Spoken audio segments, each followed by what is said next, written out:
Jerome. I am a spokesperson for the Connecticut Pardon Team. Today we're going to speak about the pardon process in the state of Connecticut. We also have a website that does all 50 states, but today we're going to be speaking about Connecticut. The Board of Pardons and Parole have an app process where you can apply for a Connecticut State pardon. The Connecticut Pardon Team is a nonprofit agency that will assist you in applying for a Connecticut State full or expungement pardon. That's what the Connecticut Pardon Team does. But first off, I'm going to talk to you about something that's happening in the world today, which is safety. Use our wisdom. God gave us plenty of wisdom, plenty of intelligence. Let's use it. We can get through this crisis, but we have to do it together. The only way it's going to work. Don't be fighting. It doesn't work. It doesn't help. We need to work together and do what the doctor says and be. So what I'm saying is, let's be smart. The same thing with applying for the Connecticut State pardon. Let's be smart about it. There's things that we need to do to make this process go forward. The Connecticut Pardon Team, I'm going to give you a little bit of history. Started back in 2005. That's when the state legislation put together the program to move it to the Board of Pardons and Parole around the same year. We did a lot of lobbying, my organization, and a lot of other people. I'm not going to mention any names, but we worked very hard to move this over to the Board of Pardons and Parole. Name either. But ever since 2005, the Board of Pardons and Parole and the Connecticut Pardon Team worked together for long periods of time. We used to do informationals back in those times all over the state of Connecticut. And the Board of Pardons and Parole would come with us. We would introduce them, and they would explain the whole application process at that time. They educated us. We were the only program at that time doing any of it. We worked very closely with them. They have matured over the time, and so haven't we. We still deal with them on a good basis, and I'm happy about that. But we can help you move forward with this application. But there are some eligibility processes that you must know about. To be eligible to apply for a Connecticut State pardon, you need 5 years from date of conviction for a felony, 3 years date of conviction for a misdemeanor to apply for a full pardon. The first thing you must do is get what we call the rap sheet. That's a type out of every conviction that you have in the state of Connecticut. It's broken down into different processes of what happened during it. And they're not always correct either. There are some falses with them, but any process is. And again, we can go over that. Now you need the last page of the application. It explains where you need to send it, how much it costs, and how to process it. Now you used to be able to go to Middletown, the State Bureau of Identification, and get your fingerprints done there. I don't believe they're doing it at this time, only because of the pandemic. I really don't believe that they're processing it. But you can go to your local police station. I know most of them are still scheduling times. Call them. Don't be demanding. Listen, they're very busy people. The police now are more busy than ever, I think. But we must tuck our tails a little bit. And when they have time, when they schedule them, you go and do it. And get your complete set of fingerprints. Now you need to mail that to Middletown, along with that rap sheet, which is the last page of the application. Please do not fold your fingerprint. Put it in a 7x11, a little folder, and you mail it off. They'll send it back to you, and I hear they're doing email backs now. So make sure that you give them your email address along on the process, but they do have it. Again, we can walk you through that process. You contact our office, Norwich, Connecticut, 860-823-1571. We're at 307 Main Street, Norwich, Connecticut. Our website is the ConnecticutPardonTeam.org. You can find it about anywhere you want, and we can assist you. We're in the office at limited times now, but we are covered. Our phones are being answered, and we do have people that going in there. We're going to require, if you come, to wear a face mask. We're trying new processes with Zoom and these type of informationals now.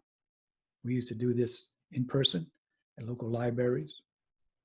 But right now we're using technology to make it happen.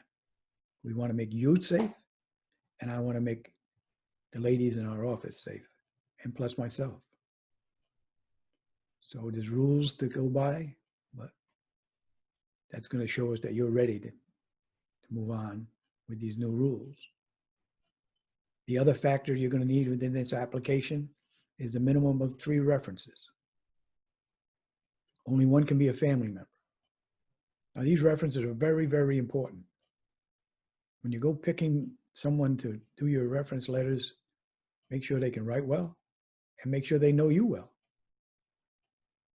And please, don't let them write about lecturing the Board of Pardons and Parole about the criminal justice system. It's not going to help you. You need to write about a personal relationship that you have with this individual. It could be an employer. It could be a pastor. It could be a friend that you just live next door with and you do local things together with your family. That's the kind of reference people you want. Explaining what kind of a person you are. And that's what the board wants. They want to hear about what you're doing now. They don't grant pardons on what you did. They grant pardons for what you're doing. And you got to prove to them your life has changed. It's a big factor. You need to change your life. You need to be doing things differently. I know all about it. I'm not the lily-white old man you see sitting here. I received the pardon in 2005. And it took me 3 shots. The people who were reviewing my application, I knew them. They were a lot stricter and a lot different back then. They're still strict. It's not an easy application. Believe me when I tell you, nor should it be. I don't want it to be easy. You need to work at it. You need to prove to the board that it's not going to happen again. Because this program won't work under them circumstances that they just start handing these out like popcorn. It's not going to work. And I want it to continue. It's a great program. Great, great program. It's one of the best in the whole United States. I said I do all 50 states. The state of Connecticut is so much further advanced than any other state when it comes to pardons. I wish more states would listen to that. I try to contact a lot. I work with a few other states trying to move a process forward. Very difficult. There's not too many people out here want to give us second chances. Believe me, when I stood in front of the judge, they offered me 25 years. That was my first offer. And I did time. I did a lot of time, more time than I wanted to. But I'm not the same person anymore. And you're probably not either. You're probably tired of what you did because it does strain on you. Makes it very difficult for you to move on in life. I know. I had a very tough 10, 12 years. I worked hard, went back to school. I drove truck. I worked for some very bad people, but I didn't have no choice. You're probably in the same situation, but there's a way out. If you're in the state of Connecticut and you have a conviction here, you have a way out. Believe me when I tell you that. There's nothing the state of Connecticut says they will not pardon. Some are tougher, no question about it. There's nothing easy about it, but you can do it. I did it, and I'm no different than you. No different at all. I've had thousands of people I work with. I'm proud of that. And the organization, the Connecticut Pardon Team, is proud of it. We've been around a long time, helped a lot of people. So when you're picking references, make sure they know you well and they can write well and explain what kind of a person you really are. Very, very important. And again, the Connecticut Pardon Team will help you review these. We do not put words in your mouth or the people who are writing the references. We will review it to make sure that you're not writing them a book, because they won't read the book. You need to get to the point, explain what you're doing, what relationship you have with them. What would you like to see happen if the reference people would like to see what happens to you? Very, very important. The reference people, I think, are one of the biggest important things of the application. So you need to take your time to find the right people. And that's not easy either. But again, we can help you with that. That's what we do. We talk to you, we listen. The same thing with a Board of Pardons and Parole. This application is a personal thing. When you go to court for a crime, you're rolled up in a ball. Whatever conviction you have is a certain amount of time, certain amount of fines. Everybody's grouped. The Board of Pardons and Parole does not look at you that way. They look at you as an individual who made a mistake and wants to get your life back and wants to become part of society again and a productive person of society. That's what we all want. You got children, you got mothers, you got fathers. I already know. When someone has a conviction, it doesn't just affect them. It affects everybody in your family. It's always somebody to help you. And once you receive a pardon, and the Board of Pardons and Parole knows that, you relieve them of that pressure. You can get housing. You can go back to work. You can go back to school. You can visit your school where your children go. A lot of things can happen and change with a pardon. Don't take it lightly, because it is not lightly. It's like starting all over again, a new life. You can't ask for anything better than that. Reference letters are important. Then there's a section for your statement. Again, it's difficult to do sometimes, but you need to get to the point again. And we can help you with that. That's what the Connecticut Pardon Team does. We help you with that. We help you through the whole application, from the beginning to the end. We don't stop in between, unless you stop, because you need to work with it. You need to know every part of that application. Every word that's in it, you need to know. You can hire an attorney. He'll charge you $3,000 to $5,000, $7,000. He'll put it together for you. But when you stand in front of the board, you need to know that application, because you will stand in front of the board. They will ask you questions with it in that application. If you do not know it, maybe. I'm not saying it's a no, but you need to know it anyway. You need to be part of it, because that makes you respected a lot more. Very personal thing. Believe me, very emotional. I know, very emotional. There's other parts of the application that you need. An incident report. If your conviction is less than 10 years old, you have to go to the local police station and get an incident report. We need that to work with. We need that incident report to decide what we're going to do, because sometimes as time passed, our mind sort of makes it look a little different than it was. We need to know what that report says.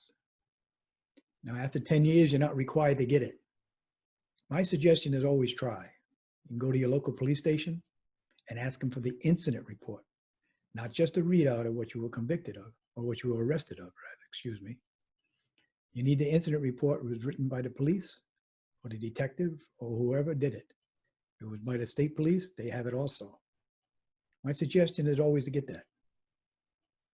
My other suggestion, if you have any motor vehicle charges, obtain that. Contact the motor vehicle department and get a copy of your motor vehicle record. Doesn't hurt to have it. It shows if you've been good. Yeah.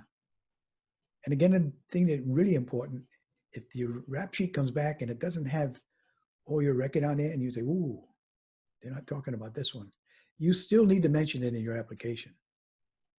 Because that does one thing. It does two things, really. It proves that you're being honest with the Board of Pardons and Parole, and that's a big factor. Honest and truthful. No sense in making excuses. You're already been convicted. It's all over. It's done. If you try to pretty it up, paint it different colors, the Board of Pardons and Parole will know, because believe me, They do research on you. They'll know everything. Any other state, if you have a conviction, you need to speak on that. You need to talk about it. We need to talk about it and how to put it in the application and make it truthful and honest. Again, I do not put words in your mouth. We do not change things that would happen to make you look better. We don't do that. We work with you to make sure it's written correctly, or it's legible, and for the board can read it and make their true judgment of what they need to do next. That's the most important parts of the application. There's other factors within it that you need to get. I'm going to go over on my next seminar. We're going to start off with this one, and I'm going to do a few, just to try to explain to you what you need to do. But you need to contact our office. If you have a conviction in the state of Connecticut, and I don't care if you just got out of jail yesterday, contact us. We'll figure out a time when you should apply or what you should be doing next for when the time comes, because the time will come and it goes by quickly, believe me. The 5 years will come, the 3 years will come, and you'll be ready if you follow through with what you need to do. You need to get started immediately. You need to be volunteering. I am a Christian. Without God, I wouldn't be where I am today. I always recommend going to a church. It don't have to be my church. Don't have to be any friendly, whatever you feel comfortable. As long as you find a higher power that's control you, control your whatever you have. You have drug problems, alcohol problems. That's what you need to do. And this can happen. Like I said before, there's thousands of people that walk through my door. I can tell you story after story. Heartbreaking stuff, joyful stuff. But you can move on with life. Put the past behind you. And you can be a productive citizen. So my suggestion again is contact our office. We're at 307 Main Street, Norwich, Connecticut. Our number is 860-823-1571. Be there, but we will get back to you. We have emails addressed if you go to our website, the ConnecticutPardonTeam.org. We have a chat line there. You can get a hold of us, give us all the information we need. Our email, you can email me, and that'll come right to them. We have info@ConnecticutPardonTeam.org. That also is there. We're going to leave information on this site. We're going to be publicizing this, where you can contact us. So my suggestion to you is contact us if you have a conviction in the state of Connecticut. Be safe. Love your brother. Love your sister. We all need to get through this. Don't fight. Don't do things crazy. Not going to help you. Not going to help us. We can get through this if we all work together. No matter who we are or where we're from. If you live in this country, you're American. You'll always be an American. Honor the flag, honor the people, all people, all people. God bless you all and have a blessed day. And again, thank you for taking the time to listen.